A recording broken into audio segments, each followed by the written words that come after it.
Dog goes to receive medal with its police owner, but notices something strange and stops the ceremony. The morning sun filtered through the blinds of Sarah Collins's apartment as she adjusted her dress uniform in the mirror, her fingers tracing the polished badge behind her. Max's reflection caught her eye. The Belgian Malinois sat perfectly still, but his ears twitched with an unusual alertness that seemed out of place on what should have been a day of celebration. "What's got you so wound up, partner?" Sarah asked, turning to face her K9 companion. Max's amber eyes met hers, and for a moment she saw something there that made her pause. After 5 years together, she had learned to read his subtle signals like a book, and something wasn't quite right. The slight tremor in his left ear spoke volumes to her trained eye. The ceremony wasn't supposed to start for another 2 hours, but Sarah believed in being early just 3 weeks ago. That same instinct had led them to the biggest drug bust in Atlanta PD's history. The memory was still fresh in her mind. They had been patrolling the warehouse district when Max's behavior changed. Suddenly, the same alert posture she was seeing now following his lead. They discovered a sophisticated operation hidden beneath a seemingly abandoned building.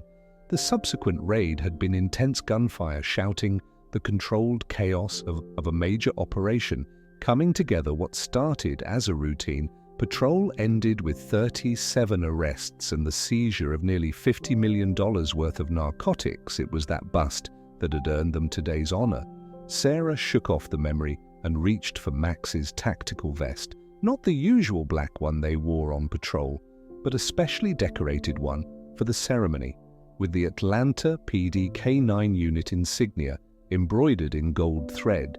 As she moved to put it on him, Max backed away, something he had never done before. Max, the concern in her voice was evident. She reached for him again, and this time he allowed her to approach, but his muscles were tense under her touch. 7 years on, the Force had taught Sarah to trust her gut, and right now her gut was screaming that something was wrong. Her phone buzzed. A text from Captain Rodriguez. Media's already setting up. "Commissioner, wants you here early for photos." Another buzz followed. "And Sarah, this is a big day for the department. Let's show them what the K9 unit can do." Sarah clipped Max's leash to his collar and headed for the door. In the elevator, Max's agitation grew more pronounced. He paced the small space, something he never did, his nails clicking against the metal floor in an irregular rhythm that matched Sarah's growing unease. The drive to headquarters was short, but Max's unusual behavior continued. He kept turning his head toward the back seat. Scanning constantly, the Atlanta Police Department headquarters loomed ahead, its modern glass facade reflecting the morning sun. The plaza out front had been transformed for the ceremony. Rows of chairs, a podium, cameras, and a sea of blue uniforms mingling with suits and press badges as Sarah pulled into her designated parking spot. She noticed Max's ears prick forward, his body becoming even more rigid. "Easy boy," she murmured, but the words felt hollow. Years of training and experience had taught her that Max's instincts were rarely mistaken. Something in the air had him on high alert. They made their way toward the building, passing through security, with familiar nods to the officers on duty. Officer Jenkins gave Max an odd look as they passed. "He okay? Never seen him this wired before." Sarah managed a tight smile but said nothing. As they approached the main hall where the ceremony was to take place, Max suddenly planted his feet. Sarah felt the leash go tow against his resistance. "Come on, partner," she encouraged, but Max wouldn't budge. His eyes were fixed on something ahead, his posture screaming danger as clearly as if he'd spoken the word aloud. The bustling lobby seemed to fade away as Sarah focused on her partner's behavior, trying to see what he was seeing. Captain Rodriguez appeared at the entrance, his face breaking into a warm smile that quickly faltered as he took in the scene. "Everything okay, Collins? The press is asking for some pre-ceremony photos with our hero team." Sarah opened her mouth to respond, but before she could, Max let out a sharp bark. Not his usual alert bark, but something more urgent, more desperate. Heads turned throughout the lobby, and Sarah felt her cheeks flush with embarrassment. This wasn't like Max at all. Maybe he's just nervous about all the attention, Rodriguez suggested, but Sarah barely heard him. She was watching Max, seeing the way his eyes darted between the ceremony hall and the people filing in. There was something in his behavior that reminded her of that day at the warehouse. The same intensity, the same urgency, another bark sharper this time, and Sarah made a decision. "Sir, I think we might have a situation." Her hand instinctively moved to where her service weapon would normally be, but today she wore only the ceremonial dress uniform. Rodriguez's expression darkened. "Collins, there are reporters out there, the commissioner, the mayor. We can't delay this ceremony because your dog is having an off day. This isn't just about you and Max. It's about the entire department."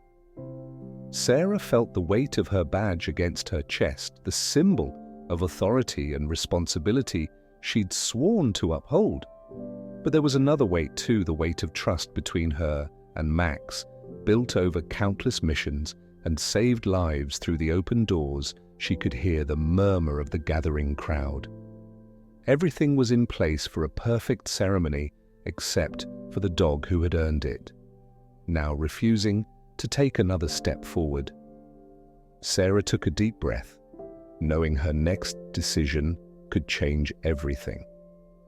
The applause started before Sarah could make her decision. Through the open-door doors of the ceremonial hall, she could see the police commissioner taking his place at the podium, his voice booming through the speakers as he welcomed the assembled crowd. Captain Rodriguez shot her a final warning look before hurrying to his assigned seat in the front row. Max's growl was so low that only Sarah could hear it, a rumble that seemed to resonate through the leash and into her bones. She had heard that sound exactly twice before, in their partnership, once during the warehouse raid, and once when they had cornered an armed suspect in a school. Both times it had preceded violence, ladies and gentlemen. The commissioner's voice carried through the speakers. "Today we honor two of Atlanta's finest." Sarah dropped to one knee beside Max, her white gloves forgotten as she ran her hands through his fur, feeling for the subtle changes in muscle tension that would tell her what he was sensing. His eyes never left the hall's entrance, and his body trembled with barely contained energy. Their recent operation resulted in the largest drug seizure in our department's history.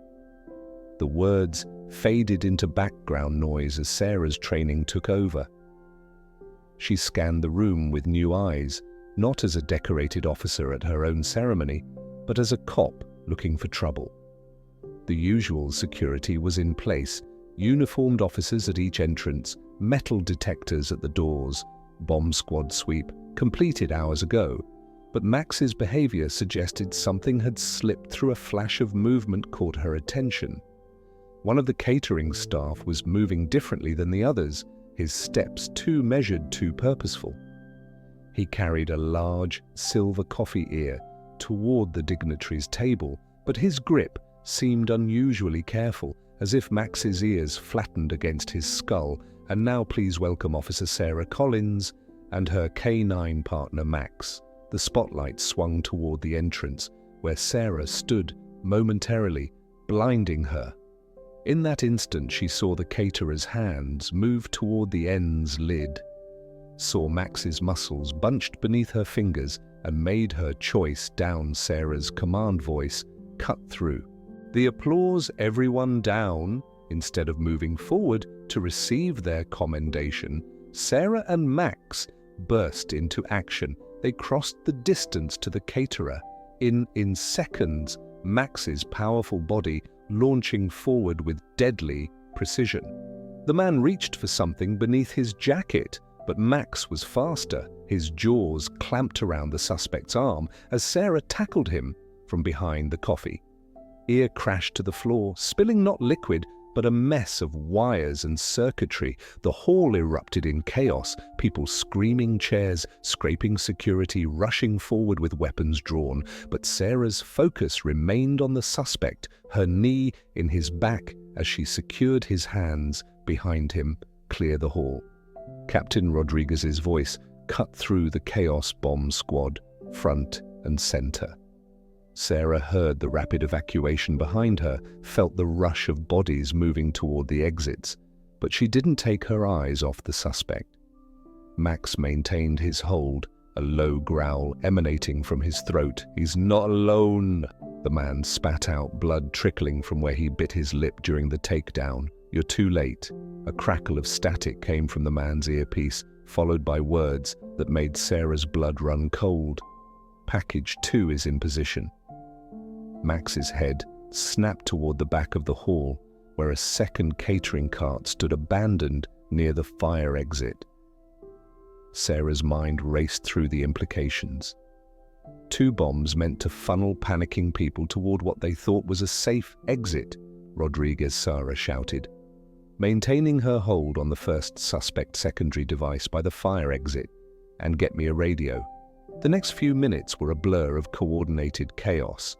The bomb squad worked with practiced deficiency, securing both devices while tactical teams swept the building.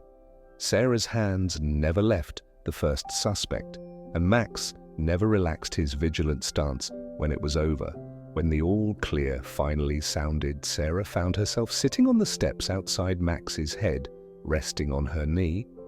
Captain Rodriguez approached slowly, his face a mixture of relief and something else, respect maybe, or recognition.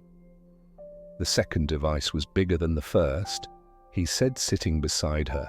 If it had gone off when people were running that way, he left the sentence unfinished. Sarah nodded, her fingers absently stroking Max's ears. The adrenaline was wearing off, leaving her hands slightly shaky. Max knew he knew the moment we arrived. Collins Rodriguez started, then paused. "Sarah, I should have listened. We all should have, if you hadn't trusted his instincts." "Trust goes both ways, sir," Sarah replied, looking down at her partner. Max's eyes were closed now, but his ears still twitched at every sound. That's what makes a good team. Rodriguez stood brushing off his dress uniform. "Well, I guess we'll have to reschedule the ceremony, though.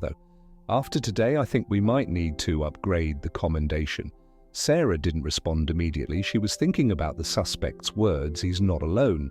But the cartel had reached farther than anyone had imagined, had almost succeeded in their revenge, and something told her this wasn't over. Max lifted his head, suddenly his eyes focusing on something in the distance. Sarah felt herself tensing again, ready for whatever might come next, whether it was a new threat or just lingering paranoia. She knew one thing for certain: she would trust Max's instincts over protocol every time a soft breeze carried the scent of cordite from the bomb squad's controlled detonation, mixing with the afternoon air. Sarah stood straightening her now wrinkled dress uniform. "Come on, partner, we've got work to do." Sarah sat in the emergency response truck, her hand resting on Max's back as the bomb squad finished their sweep of the building.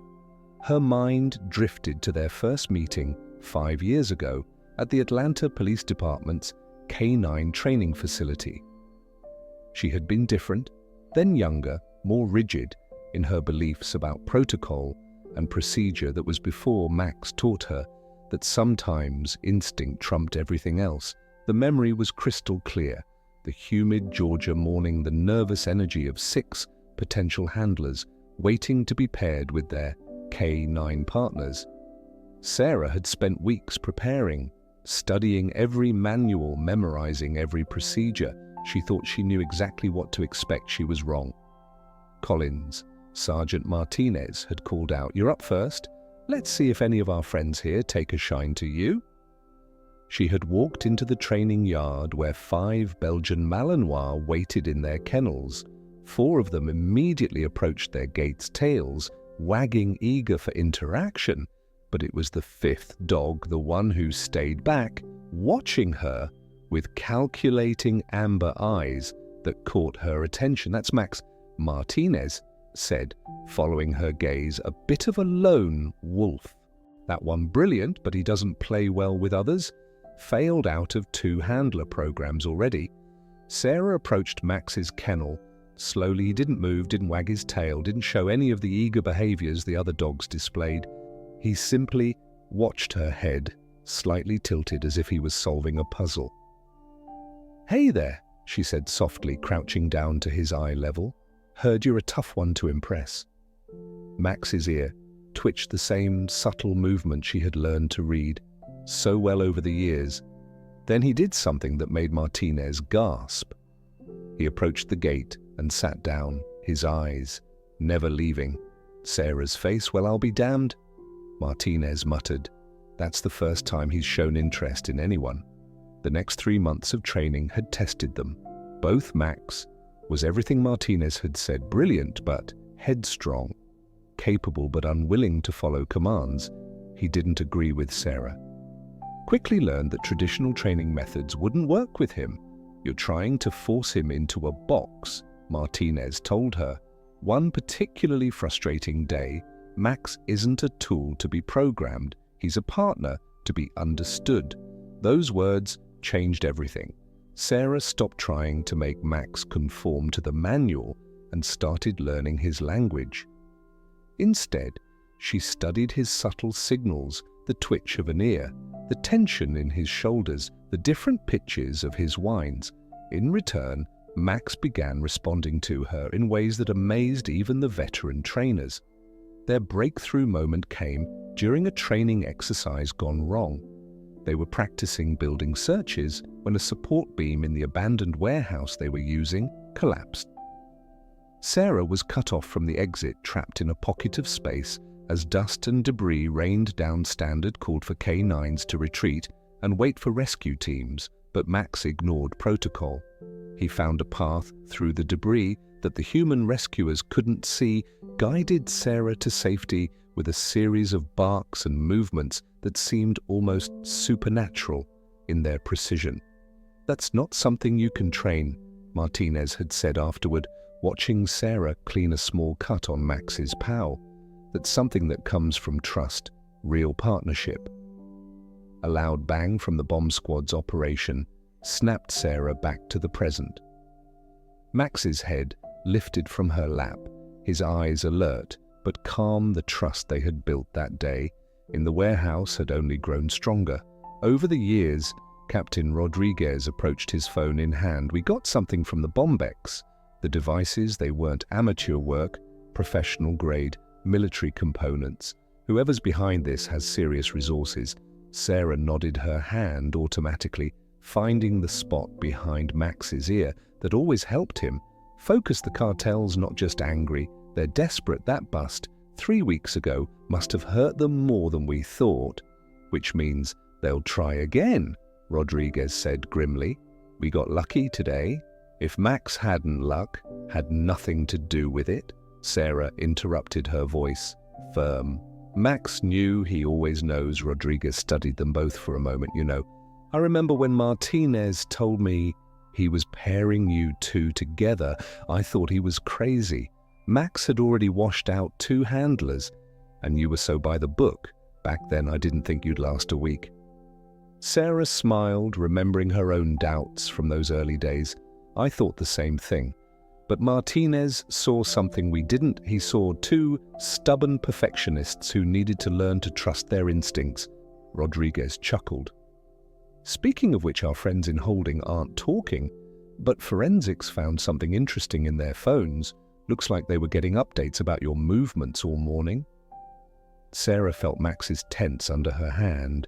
"We've got a leak. Seems that way." Question is, how high up does it go? Before Sarah could respond, Max's head snapped toward the building's entrance, his muscles coiled ready for action. But this time, Sarah didn't need to ask what he sensed. She had learned his language too well over the years. "Someone's coming," she said, standing. "Someone who doesn't belong here." Rodriguez reached for his weapon, trusting her interpretation of Max's behavior. Without question, it had taken 5 years, but Sarah's partner had earned that trust from everyone in the department. Now, as they faced whatever was coming, she knew that the bond forged in training and tempered by countless operations would be tested once again. Max's low growl confirmed what Sarah already knew. Their day was far from over. Max's growl deepened as footsteps echoed through the corridor. Sarah pressed herself against the wall, one hand on her partner's collar, the other signaling Rodriguez to cover the opposite side. The emergency lights cast strange shadows, but Sarah trusted Max's senses more than her own. The footsteps belonged to two people, one heavy, one light. They moved with amateur stealth, nothing like law enforcement's practiced efficiency. Civilians wouldn't be here, not with the building evacuated that left few options, none of them good. Collins Rodriguez whispered. Bomb squad still working. The West Wing if there's another device. She nodded, understanding the implications. The first two bombs had been a distraction. Whatever was coming now was the real threat. Max's muscles tensed beneath her fingers. His signal that the targets were close. Sarah could hear the now speaking in hushed Spanish. Her years working narcotics helped her catch fragments. Second floor evidence room has to burn the evidence room. Of course, that's where everything from the warehouse raid was stored. Destroy that, and the case against the cartel would collapse. 3 weeks of evidence cataloging, witness statements and surveillance footage. All of it could disappear in minutes. Sarah reached for her radio but stopped. If there was a leak in the department, using official channels could alert the wrong people. She caught Rodriguez's eye and gestured upward, then made a burning motion. His eyes widened with understanding. The footsteps were almost upon them. Sarah took a deep breath, remembering the warehouse training where she and Max had learned to work in perfect silence. They had developed their own language that day, a system of touches and gestures that had saved their lives more than once. Once one finger on Max's shoulder, wait, 2 fingers ready. A gentle squeeze now. Max exploded into action as the first figure rounded the corner. The man went down hard, his weapon clattering across the floor. Sarah was moving before the second suspect could react, her shoulder driving into his midsection as Rodriguez covered them. Both police don't move. The fight was brief but violent. The first suspect, pinned by Max, knew better than to struggle. The second was younger, more reckless. He managed to land a solid punch before Sarah subdued him, securing the handcuffs with practiced efficiency. The older suspect laughed harsh in the dim corridor. You think this changes anything? The evidence is already gone. Sarah was already moving toward the evidence room. Max at her heels, they took the stairs 2 at a time, adrenaline masking the pain from what was probably a cracked rib. Each footstep echoed, reminding them that time was running out. The evidence room door was still sealed, its electronic lock showing green. Everything looked normal, but Max's behavior said otherwise. He circled the door once, twice, his nose working overtime. Then he sat staring at the ventilation grate near the floor. Sarah had seen this behavior before. It meant he'd found something dangerous. Sarah dropped to her knees, aiming the grate. It had been removed and replaced recently. The screws showed fresh tool marks. Rodriguez, get the bomb squad up here. Now, the bomb squad's camera revealed what Max had already known. The ventilation system had been rigged with an incend device timed to ignite when the evidence room's climate control kicked in. The planning spoke of inside knowledge. 10 minutes the bomb. Tech announced maybe less. And this thing's got anti-tampering measures we've never seen before. For Sarah watched the feed, her mind racing. 3 weeks ago during the warehouse raid, they had found plans for custom incend devices. She had only glanced at them, but the image had stuck. The trigger mechanism, she said, suddenly it's not electronic. They're using a chemical reaction. Like their vehicle bombs, change in air pressure sets it off. The bomb tech looked at her sharply. You sure about that? No, Sarah admitted, but Max's, her partner, had been studying the screen intently, and his behavior now, the specific tilt of his head, the set of his ears, was exactly the same as when they had found those plans. The tech hesitated for only a moment before nodding. Okay, that changes our approach. 7 minutes later, Sarah stood watching the bomb squad bag. The diffused device, nothing had burned, no evidence had been destroyed, but the close call left her shaken.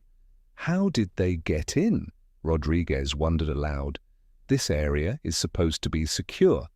Same way they knew about the ceremony, Sarah replied, checking Max's vest. We've got someone on the inside. She looked down at Max, who was still alert. And I don't think we found all their surprises yet. As if confirming her words, a distant alarm began to sound. Rodriguez's radio crackled.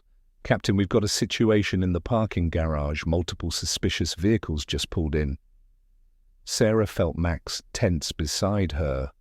The cartel was done. Being subtle, now they were coming in force. The response was drowned out by gunfire from below. Sarah met her partner's eyes, seeing in them the same determination. She felt they had stopped the bombs, saved the evidence, but the real fight was just beginning. Ready to go to work, partner, Max's answer was a soft whine, not of fear, but of anticipation. Whatever came next, they would face it together. Sarah checked her borrowed weapon as Rodriguez handed her a tactical vest to replace her dress uniform. Another burst of gunfire echoed through the building, closer now. Max's muscles coiled ready to move. Besides, she added, checking her radio, one last time they interrupted our ceremony. Seems only fair, we interrupt their plans too. Rodriguez managed a grim smile. Show them why you two were getting that medal together. They moved toward the sound of gunfire, partners in every sense of the word. The day wasn't over yet, but with Max by her side, Sarah knew they would find a way through. They always did. Gunfire erupted from the stairwell. As Sarah and Max descended toward the parking garage, each shot echoed off concrete walls, making it impossible to tell how many shooters they faced behind them. Rodriguez coordinated with SWAT through his radio, 3 teams converging 5 minutes out. Collins, we should wait for backup. Sarah knew 5 minutes was too long. The cartel had planned this carefully first, the ceremony bombs, then the evidence room, and now a direct assault. This wasn't just about destroying evidence anymore. This was about sending a message. Max suddenly froze his head, snapping toward the door. To the second level, Sarah had learned to read this signal years ago. Movement ahead, multiple targets. She held up 3 fingers to Rodriguez, who nodded grimly. A voice called out in Spanish, followed by the distinctive sound of a shotgun being racked. Sarah recognized the dialect, Northern Mexico cartel enforcement. These weren't street soldiers, these were professionals. They're blocking the exits, Rodriguez whispered. Trying to trap us inside the stairwell door burst open. The first shooter never saw Max coming.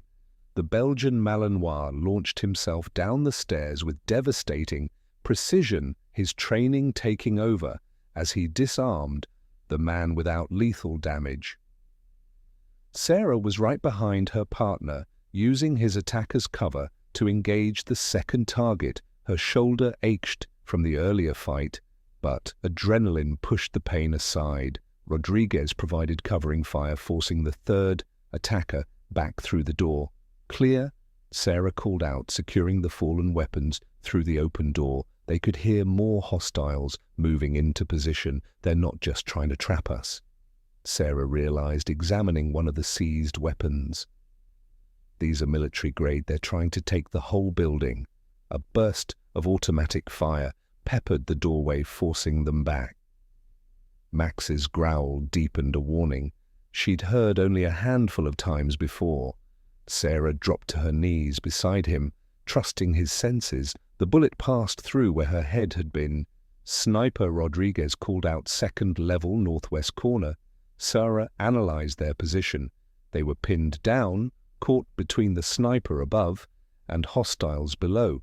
SWAT was still minutes away, and the cartel forces were getting closer.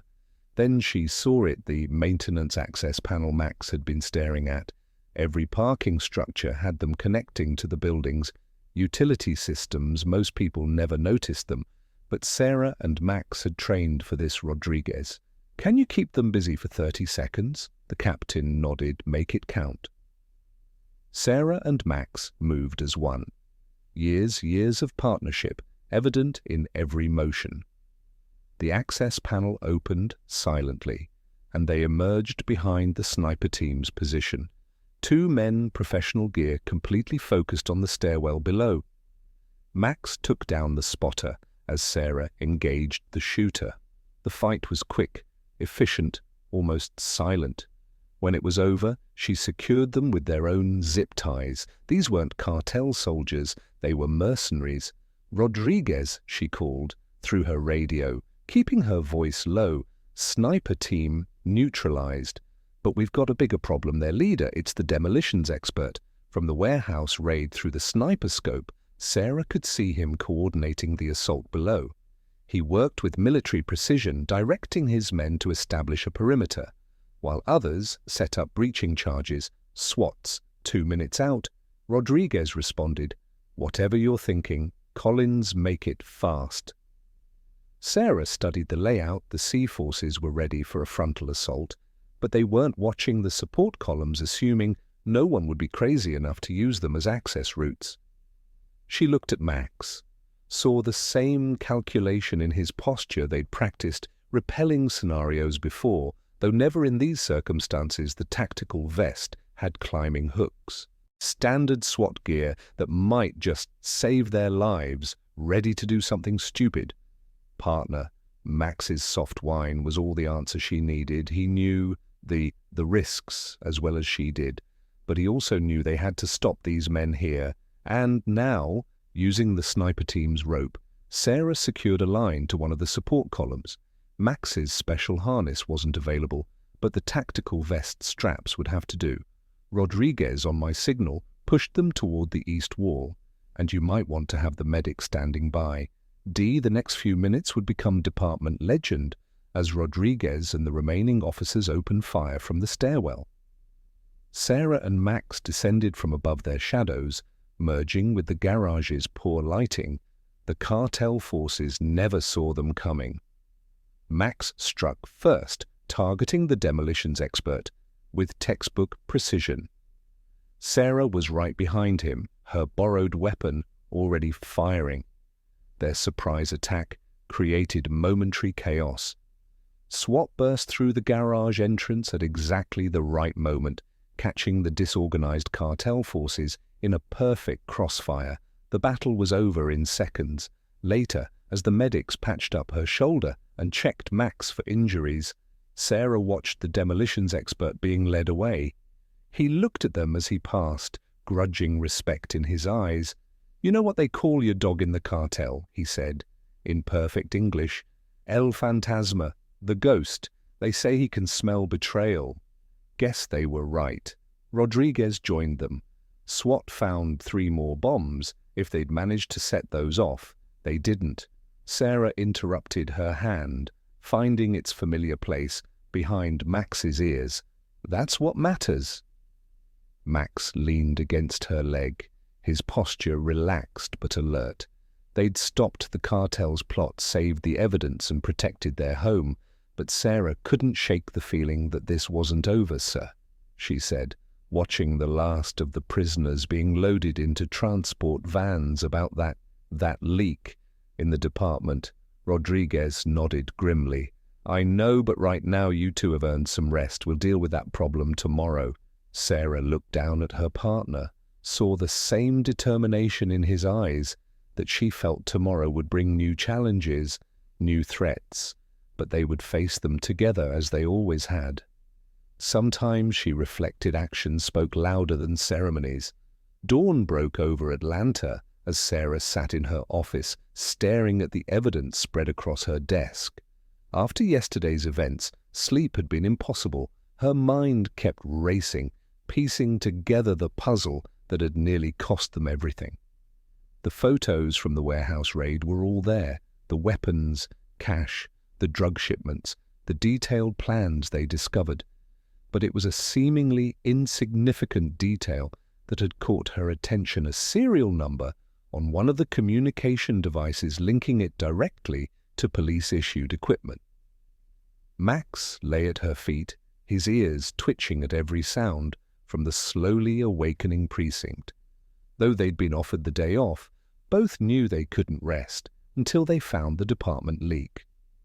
Someone had helped. The cartel had nearly gotten dozens of officers killed, and Max's instincts had been trying to tell them who.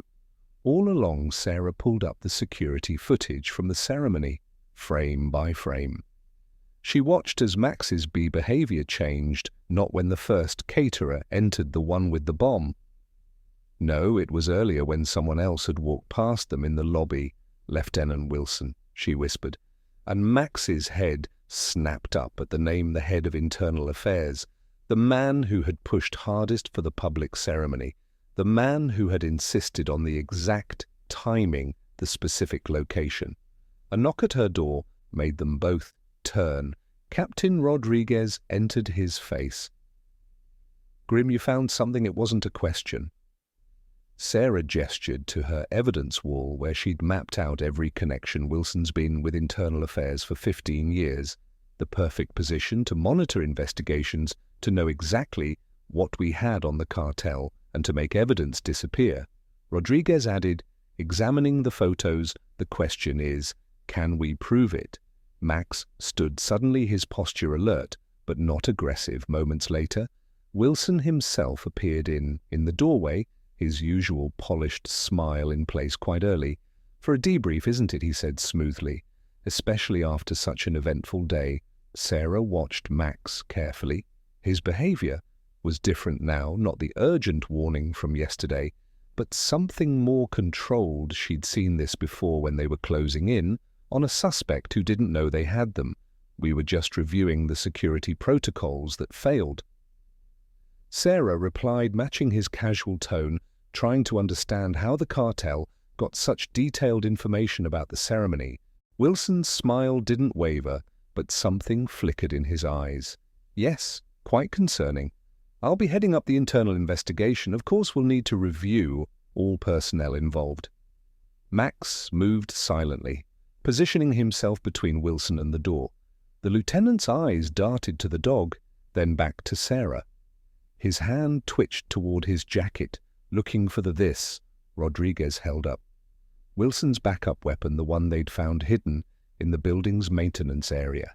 Ballistics came back an hour ago, matches 3 unsolved cartel hits from last year, and the change in Wilson was instant. The polished bureaucrat vanished, replaced by something harder, colder.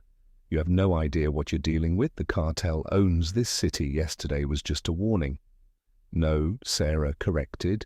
"Standing yesterday was your last mistake. You were so focused on the ceremony, on making a show of power, that you forgot one thing." She gestured to Max, who hadn't moved a muscle. "You can't bribe a dog's loyalty." Wilson's break was explosive. He lunged for Sarah, but Max was faster.